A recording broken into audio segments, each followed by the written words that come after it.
वडोदरा के पूर्व जोन में पानी की बढ़ती जा रही समस्या और प्री मॉनसून कामगिरी को लेकर प्रशासन अब अलर्ट मोड में आया है, जिसे लेकर एक समीक्षा बैठक आयोजित हुई थी। पूर्व जोन के वार्ड नंबर 6 में महत्वपूर्ण संकलन बैठक का आयोजन हुआ था, जिस दौरान स्थानीय काउंसिलर और कॉरपोरेशन के उच्च अधिकारी मौजूद रहे थे। खास तौर पर गर्मियों के मौसम में जो पानी की किल्लत का सामना लोग कर रहे हैं, उस मुद्दे को लेकर और आने वाले वक्त में बारिश से पहले कास की सफाई की कामगिरी की समीक्षा इस बैठक में की गई थी। तब आपको बता दें कि वडोदरा के पूर्व जोन में मौजूद वार्ड नंबर 6 के म्युनिसिपल शासक, वार्ड के इंजीनियर और प्रोजेक्ट शाखा के अधिकारियों के बीच में ये खास परिचय और जोनल संकलन बैठक का आयोजन हुआ था, जिस दौरान वार्ड नंबर 6 के सभी सभासद और पानी पुरवठा विभाग के अधिकारी विशेष तौर पर मौजूद रहे थे और इस बैठक के तहत विभिन्न मुद्दों पर चर्चा की गई थी। तब इस बारे में ज्यादा जानकारी डिप्टी म्युनिसिपल कमिश्नर सुरेश तुवर की ओर से दी गई है। આજરોજ વડોદરા મહાનગરપાલિકાના પૂર્વજનના વોર્ડ નંબર 6ના મ્યુનિસિપલ સભાસદશ્રીઓ સાથે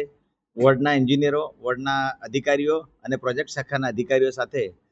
પરિચય મિટિંગ અને જોનલ સંકલન મિટિંગનું આયોજન કરવામાં આવ્યું છે। તમામ વોર્ડ નંબર 6ના તમામ સભાસદશ્રીઓ હાજર છે, પ્રોજેક્ટ વિભાગના અધિકારીઓ, વોર્ડના અધિકારીઓ હાજર છે અને ખાસ કરીને પ્રી મોન્સૂનને લગતી કામગીરી, કાચ સફાઈ, ચેનલ સફાઈ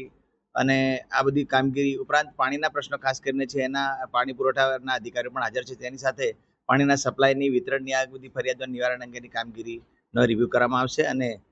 તમામ સમસ્યાઓનો ઝડપથી નિરાકરણ કરવાનો પ્રયત્ન કરવામાં આવશે। ચોક્કસથી જે વિસ્તારમાંથી અમારે જે મેન સોર્સ છે આજવા સરોવર અને રાયકા દોડકા ફ્રેન્ચવેલમાંથી જે પાણી આવી રહ્યું છે તેની કામગીરીમાં તેમાં શું રૂકાવટ આવે છે કે કોઈ જગ્યાએ અનિયમિતતા થાય છે તેનો પણ રિવ્યુ કરવામાં આવી રહ્યો છે અને તેના પ્રશ્નોનું ઝડપથી નિરાકરણ કરવામાં આવશે અને દરમિયાનમાં કોઈ ફોલ્ટ ફાઇન્ડિંગ થયો હશે અને દરમિયાનમાં કોઈ જગ્યાએ પાણીની શોર્ટેજ અથવા પાણીના ટેન્કરથી પણ નાગરિકોને પાણી